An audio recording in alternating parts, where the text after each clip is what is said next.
नमस्कार दोस्तों, स्वागत है आपका इस वीडियो में। आज के इस वीडियो में हम लोग एएनएम क्लास को आगे कंटिन्यू करते हैं, जो कि हम लोग कम्युनिटी हेल्थ नर्सिंग टॉपिक देख रहे हैं। और आपके एएनएम के फर्स्ट ईयर का ये सिलेबस है। इससे भी बहुत ज़्यादा क्वेश्चन पूछे जाते हैं। जिस तरीके से मिडवाइफरी का वेटेज है आप लोगों के एग्ज़ाम में, उसी तरीके से कम्युनिटी हेल्थ नर्सिंग से भी बहुत ज़्यादा क्वेश्चन आते हैं।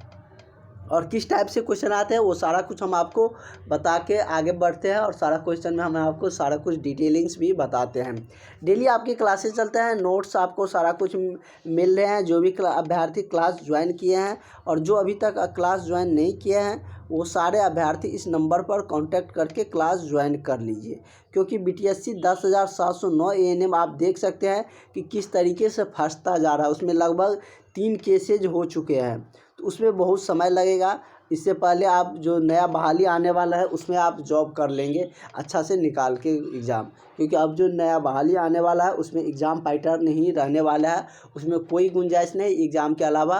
तो आप लोग बिल्कुल यदि चाहते हैं 24 में एग्ज़ाम क्वालिफाई करके एएनएम की जॉब लेना, तो आप लोग क्लास ज्वाइन कर लीजिए। क्योंकि एग्ज़ाम जब नज़दीक आएगा तो आपकी तैयारी उतनी अच्छी हो नहीं पाती है। और जैसे वैकेंसी रिलीज़ किए जाएंगे तो बहुत कम समय दिया जाएगा, 1 से 1.5 मंथ का 2 मंथ के समय दिए जाएंगे। उतने समय में आप पूरे सिलेबस को कवर नहीं कर सकते हैं।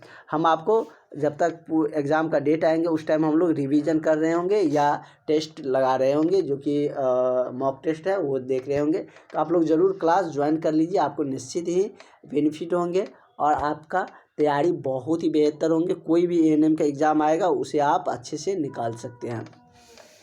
तो चलिए हम लोग क्वेश्चन देखते हैं। 110 तक क्वेश्चन देख चुके थे, आगे क्वेश्चन देखते हैं। कह रहे कि ओवरहेड प्रोजेक्टर में किस लेंस का प्रयोग किया जाता है। जो ओवरहेड प्रोजेक्टर है उसमें कौन सा लेंस लगा रहता है। उत्तल लेंस, अवतल लेंस या अभ्योतल लेंस या समतल लेंस। तो इसमें कौन सा लेंस लगा रहता है। तो ओवर जो हेड प्रोजेक्टर है उसमें हम यदि देखें तो उसमें उत्तल लेंस लगे रहते हैं। कौन सा लेंस लगा रहता है, तो उत्तल लेंस लगा रहता है। तो इसका करेक्ट आंसर आपका ऑप्शन नंबर ए हो जाएगा। ठीक है, नेक्स्ट क्वेश्चन हम लोग देखते हैं। अगला क्वेश्चन कह रहा है कि निम्न में से कौन सा दृश्य उपकरण है, मतलब विजुअल दृश्य उपकरण नहीं है, ये पूछ रहा है आपसे। इनमें से कौन दृश्य उपकरण नहीं है, विजुअल ऐड नहीं है। जैसे कि मॉडल दिया है, चार्ट दिया है, मायक दिया है, पोस्टर दिया है।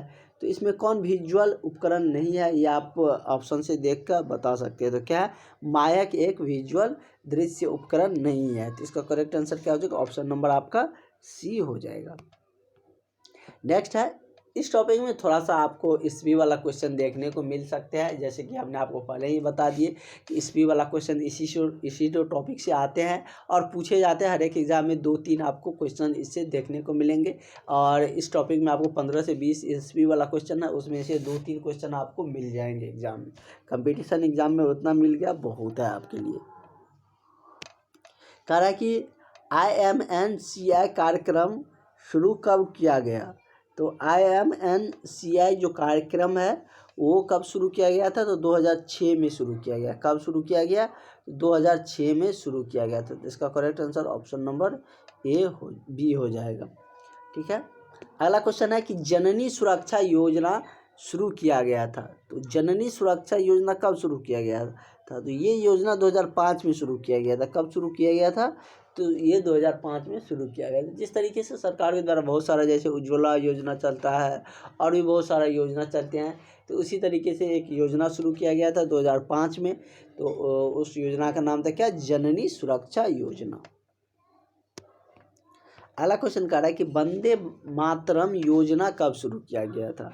तो वंदे मातरम योजना ये आपको 2004 में शुरू किया गया था। लाइन से ही है, वंदे मातरम 2004 में, जननी योजना 2005 में और IMNCI 2006 में शुरू किया गया था। ठीक है, और वही आयुष चिकित्सा प्रणाली की हम बात करें तो ये योजना कब शुरू हुआ था, तो ये आपका 2009 में शुरू हुआ था। कुछ क्वेश्चन जो ईस्वी वाला है एक जगह है, आपको ज़्यादा कन्फ्यूजन नहीं होंगे क्योंकि एक ही जगह है, तो आप अच्छे से याद भी कर सकते हैं। हालांकि राष्ट्रीय स्वास्थ्य बीमा योजना शुरू की गई। राष्ट्रीय स्वास्थ्य बीमा योजना कब शुरू किया गया, तो राष्ट्रीय स्वास्थ्य बीमा योजना ये आपको 2008 में शुरू किया गया। कब शुरू किया गया, तो 2008 में राष्ट्रीय स्वास्थ्य बीमा योजना शुरू किया गया था। इसका करेक्ट आंसर क्या हो जाएगा? ऑप्शन नंबर आपका सी सही हो जाएगा। ठीक है, नेक्स्ट क्वेश्चन की तरफ बढ़ते हैं। अगला क्वेश्चन कह रहा है कि राष्ट्रीय स्वास्थ्य मिशन कब शुरू किया गया? तो राष्ट्रीय स्वास्थ्य मिशन की हम बात करें तो ये सन 2013 में शुरू किया गया था। कब शुरू किया गया था? 2013 में राष्ट्रीय स्वास्थ्य मिशन शुरू किया गया था। तो इसका करेक्ट आंसर क्या हो जाएगा? ऑप्शन नंबर आपका सी हो जाएगा। ठीक है, नेक्स्ट क्वेश्चन की तरफ बढ़ते हैं। नेक्स्ट क्वेश्चन कह रहा है कि स्वच्छ भारत अधिनियम शुरू किया गया। तो स्वच्छ भारत अधिनियम कब शुरू किया गया था? तो स्वच्छ भारत अधिनियम 2014 में शुरू किया गया था। कब शुरू किया गया था? 2014 में स्वच्छ भारत अधिनियम शुरू किया गया था। ठीक है, इसका करेक्ट आंसर आपका ऑप्शन नंबर डी हो जाएगा। अगला क्वेश्चन कह रहा है कि 11वीं पंचवर्षीय योजना कब शुरू की गई?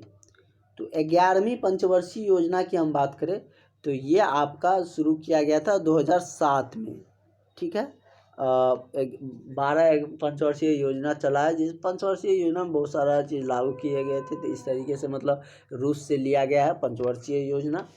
उसमें मतलब देश में इस 5 वर्ष में क्या विकास करना है, क्या कुछ करना है, कहाँ इन्वेस्टमेंट करना है, वो सारा कुछ उसमें आपको देखने को मिलते हैं। जैसे कि पहला पंचवर्षीय योजना में कृषि पर जोर दिया गया था, दूसरा में औद्योगिकरण पर। तो इस तरीके से सारे पंचवर्षीय योजना का अपना अपना मुख्य उद्देश्य होता है। तो इस तरीके से 11वीं पंचवर्षीय योजना 2007 में शुरू किया गया था। अगला है कि सामुदायिक नर्स के नियम सामुदायिक नर्स में निम्न में से कौन सा गुण होना चाहिए? तो सामुदायिक नर्स में कौन सा गुण होना चाहिए? टीम भावना का, या सामंजस्य का, या एकांत स्वभाव का। तो क्या होना चाहिए? मतलब कि टीम भावना का भी और सामंजस्य दोनों का भाव होनी चाहिए, गुण होना चाहिए। तो इसका करेक्ट आंसर आपका ऑप्शन नंबर डी सही हो जाएगा। नेक्स्ट है कि सामुदायिक नर्स का अर्थ नहीं है। इनमें से कौन सामुदायिक नर्स का अर्थ नहीं है? विद्यालय, स्वास्थ्य केंद्र, आंदोलन, या परिवार। तो सामुदायिक नर्स का जो कार्य क्षेत्र नहीं है वो क्या है? तो वो आपका आंदोलन। जैसे विद्यालय है, विद्यालय क्या है? सामुदायिक कार्य क्षेत्र है, सभी के बच्चे वहाँ पर पढ़ते हैं। स्वास्थ्य केंद्र भी सामुदायिक कार्य क्षेत्र है, परिवार भी एक सामुदायिक कार्य क्षेत्र है। आंदोलन क्या है? सामुदायिक कार्य क्षेत्र नहीं आते हैं। मतलब कि सामुदायिक नर्स के लिए ये सामुदायिक कार्य क्षेत्र नहीं आते हैं। तो इसका करेक्ट आंसर क्या हो जाएगा? ऑप्शन नंबर ये मतलब कि सी हो जाएगा। स्पेशली नर्स के लिए ये सामुदायिक कार्य क्षेत्र में नहीं आते हैं। अगला है कि निम्न में से सामुदायिक नर्स का कार्य क्या है? आकलन करना, नियोजन, मूल्यांकन, या उपयुक्त सभी। तो नर्स का जो सामुदायिक कार्य है वो क्या है? तो नर्स का जो सामुदायिक कार्य है मतलब कि आकलन करना भी है, नियोजन भी है, मूल्यांकन भी है। तो इसका करेक्ट आंसर क्या हो जाएगा? ऑप्शन नंबर आपका डी सही हो जाएगा। ठीक है, इसका करेक्ट आंसर आपका ऑप्शन डी हो जाएगा। अगला क्वेश्चन की तरफ बढ़ते हैं। नेक्स्ट क्वेश्चन क्या कर रहा है? अगला क्वेश्चन कर रहा है कि सामुदायिक नर्स को एक गर्भवती महिला के परिजनों को निम्न में से किस स्थान पर प्रसव कराने की सलाह देनी चाहिए? कह रहा है कि सामुदायिक नर्स को एक गर्भवती महिला के परिजन को, क्योंकि गर्भवती महिला के जो परिजन है उसके पास आपको जाके सारा कुछ बताना होता है, कहाँ पर आपका उसकी जो गर्भवती महिला उसका डिलीवरी करनी चाहिए, कहाँ पर प्रसव करवानी चाहिए। इसकी सलाह देनी चाहिए कहाँ पर करवाने के लिए? घर पर प्रसव, या स्वास्थ्य केंद्र में, आंगनवाड़ी में, या पंचायत में। तो कहाँ पर करवानी चाहिए? ये तो आपको मतलब ऐसे ही समझ रहे, स्वास्थ्य केंद्र में जाने की सलाह देनी चाहिए, क्योंकि वहाँ पर डॉक्टर रहते हैं, सारे फैसिलिटीज़ रहते हैं। तो पहले तो डॉक्टर और बहुत सारा फैसिलिटीज नज़दीक नहीं होते थे, तो प्रसव घर पे ही जनरली महिला जो गर्भवती महिला होते थे उसको नेक्स्ट क्वेश्चन हम लोग बढ़ते हैं। कह रहा है कि निम्न में से फोमिट जनित संचारण किस प्रकार संचारण है? तो फोमिट जनित संचारण का हम यदि बात करें तो वो किस प्रकार का संचारण है? तो ये आपका हो जाएगा मतलब कि अप्रत्यक्ष संचारण। किस प्रकार का संचारण है? तो अप्रत्यक्ष संचारण है। तो इसका करेक्ट आंसर आपका ऑप्शन नंबर डी हो जाएगा। अगला क्वेश्चन है कि संक्रमित हाथों द्वारा होने वाला रोग संचरण किस प्रकार का होता है? तो संक्रमित हाथों द्वारा होने वाला जो रोग का संचरण है वो किस प्रकार होता है? तो ये आपका अप्रत्यक्ष संचारण होता है। कैसा होता है? अप्रत्यक्ष संचरण होता है। क्या होता है? अप्रत्यक्ष संचरण। रोग चक्र के चरण नहीं है, मतलब रोग चक्र का इनमें से कौन सा चरण नहीं है, ये आपसे पूछे जा रहे हैं। तो कौन सा नहीं होगा? तो जैसे क्या दिया है कि फास्टिजियम या उद्भवन काल या कन्वेंशनलेंस या ऑटोक्लेविंग। तो क्या हो जाएगा? मतलब ये कौन सा इसका चरण नहीं है? तो ये आपका हो जाएगा ऑटोक्लेविंग। क्या हो जाएगा? ऑटोक्लेविंग। इसका ऑप्शन नंबर डी सही हो जाएगा। नेक्स्ट क्वेश्चन है कि प्राथमिक स्तर रोकथाम में निम्न में से किस कार्य का संपादन नहीं किया जाता है? तो किस कार्य का संपादन नहीं किया जाता है ये आपसे पूछा जा रहा है। तो जैसे क्या दिया है कि संतुलित आहार, टीकाकरण, पुनर्वास या पर्यावरणीय स्वच्छता। तो प्राथमिक स्तर रोकथाम में निम्न में से कौन सा कार्य का संपादन नहीं करता है? तो ये आपका हो जाएगा पुनर्वास। किसका? तो पुनर्वास। इसका करेक्ट आंसर आपका ऑप्शन नंबर सी हो जाएगा। नेक्स्ट क्वेश्चन है कि तृतीय स्तर रोकथाम में किस प्रकार का पुनर्वास किया जाता है? तो तृतीय स्तर रोकथाम में किस प्रकार का पुनर्वास किया जाता है? तो ये आपका हो जाएगा चिकित्सीय पुनर्वास, मनोवैज्ञानिक पुनर्वास, सामाजिक पुनर्वास या उपयुक्त सभी। क्या हो जाएगा? उपयुक्त सभी हो जाएगा, क्योंकि आपको देखने से पता चल रहा है कि इसके मतलब पुनर्वास को रोकने के लिए ये सारा मतलब कि पुनर्वास होते हैं। चिकित्सीय पुनर्वास, मनोवैज्ञानिक पुनर्वास, सामाजिक पुनर्वास या उपयुक्त सभी। अगला है कि थर्मामीटर को विसंक्रमित किया जाता है। थर्मामीटर को कैसे विसंक्रमित किया जाता है? तो ये आपको मतलब कि दिया गया है कि डिटॉल या लाइसोल, सेवलॉन या सभी। तो किस प्रकार से किया जाता है?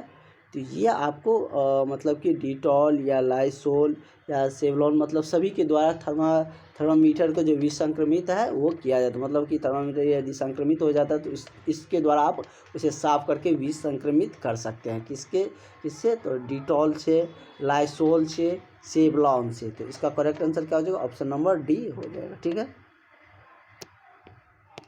अगला क्वेश्चन हम लोग देखते हैं।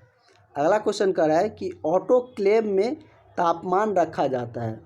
ऑटोक्लेव में कितना डिग्री तापमान पर रखा जाता है? तो ऑटोक्लेव में यदि हम तापमान की बात करें तो वो 121 डिग्री पर रखा जाता है। कितना? 121 डिग्री। तो इसका करेक्ट आंसर आपका ऑप्शन नंबर बी सही हो जाएगा। अगला है कि ऑटोक्लेव विधि है जिसमें रखा जाता है क्या? ऑटोक्लेव विधि मतलब कि उच्च तापमान एवं उच्च दाब पर। किस पर? तो उच्च तापमान एवं उच्च दाब पर ऑटोक्लेव विधि जिसमें रखा जाता है। तो इसका करेक्ट आंसर आपका ऑप्शन नंबर बी सही हो जाएगा। कह रहा है कि निम्न में से जीवित टीके लाइव वैक्सीन नहीं है, इनमें से कौन लाइव वैक्सीन नहीं है ये आपसे पूछे जा रहे हैं।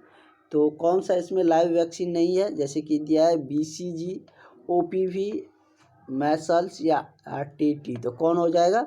मतलब कि जो लाइव वैक्सीन नहीं है वो कौन सा वैक्सीन नहीं होगा? तो TT वैक्सीन लाइव वैक्सीन नहीं है। हालांकि गर्भवती के दौरान माता से शिशु में मिलने वाली प्रतिरोधकता होती है।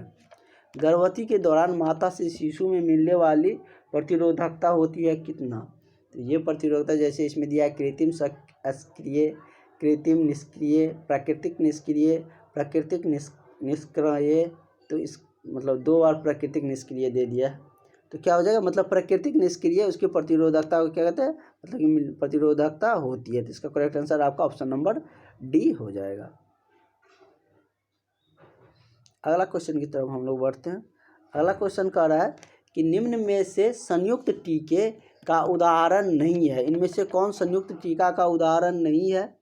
तो संयुक्त टीका का उदाहरण आपका BCG जो टीका है वो संयुक्त टीका नहीं होता है, कंबाइंड टीका वैक्सीन नहीं है। तो इसका correct answer option number C हो जाएगा। अगला है कि निम्न में से कौन सा रोग हड्डी तोड़ बुखार ब्रेक बोन फीवर के नाम से भी जाना जाता है? मतलब किसमें हड्डियों में मतलब तेज फीवर आने पर हड्डियों में टूटने जैसा दर्द होती है, तो ये जैसे दिया है मलेरिया, डेंगू, रेबीज या सभी, तो किस में होता है? तो ये आपका डेंगू में होता है। किस में होता है? डेंगू में। इसका करेक्ट आंसर आपका ऑप्शन नंबर बी हो जाएगा। अगला कह रहा है कि मलेरिया रोग किसके द्वारा होता है? वायरस, प्रोटोजोआ, हुकवर्म या सभी। तो मलेरिया रोग किसके द्वारा होता है? तो ये प्रोटोजोआ के द्वारा होता है। किसके द्वारा? प्रोटोजोआ के द्वारा मलेरिया रोग होता है। ठीक है। अगला क्वेश्चन है कि निम्न में से प्लेग रोग की सबसे घातक अवस्था है। तो प्लेग रोग के इनमें से कौन सबसे घातक अवस्था है? जैसे दिया है कि ब्यूबोनिक प्लेग या सेप्टिसिम प्लेग या न्यूमोनिक प्लेग। तो कौन सा प्लेग होती है? तो ये आपका न्यूमोनिक प्लेग होते हैं। तो इसका correct answer option number C हो जाएगा। अगला है कि निम्न में से टेटनस में कौन सी अवस्था देखने को मिलती है? तो इनमें से कौन टेटनस में देखने को मिलती है? लॉ जॉ और जैसे रिसस सार्डोनियस या ऑल। तो इसका क्या हो जाएगा? ऑल, मतलब ये सभी उसमें अवस्था देखने को मिलती है। अगला है कि निम्न में से वाहक जनित रोग है कौन? मतलब एक से दूसरे में फैलता है कौन? पीलिया, हैजा, टेटनस या काला जार। तो कौन वाहक जनित रोग है?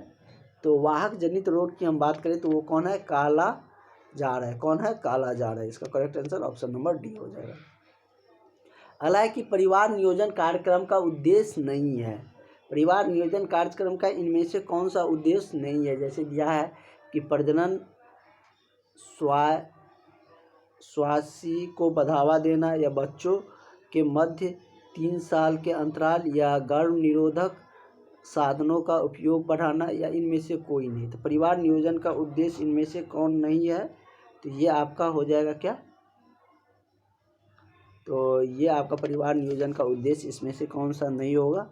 तो ये आपका मतलब कि इनमें से कोई भी ऐसा नहीं है जो परिवार उद्देश्य का कार्यक्रम नहीं है, सभी मतलब इसका उद्देश्य का कार्यक्रम है। तो इसका करेक्ट आंसर ऑप्शन नंबर आपका डी हो जाएगा।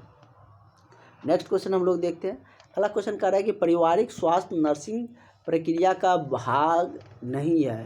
पारिवारिक स्वास्थ्य नर्सिंग प्रक्रिया का भाग इनमें से कौन नहीं है? आकलन, योजना, नर्सिंग निदान या नियंत्रण। तो कौन नहीं है पारिवारिक स्वास्थ्य नर्सिंग प्रक्रिया का भाग? तो ये आपका क्या हो जाएगा? ऑप्शन नंबर डी, मतलब नियंत्रण इसका भाग नहीं है। तो इसका करेक्ट आंसर आपका ऑप्शन नंबर डी हो जाएगा।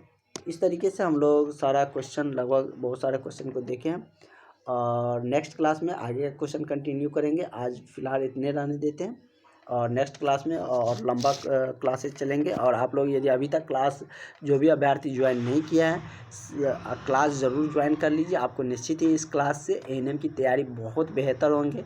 कोई भी एएनएम का एग्ज़ाम दीजिएगा, आपको निश्चित ही एएनएम का जो एग्ज़ाम है वो आपका एएनएम का निकलेगा। चलिए हम लोग मिलते हैं नेक्स्ट क्लास में। Thank you.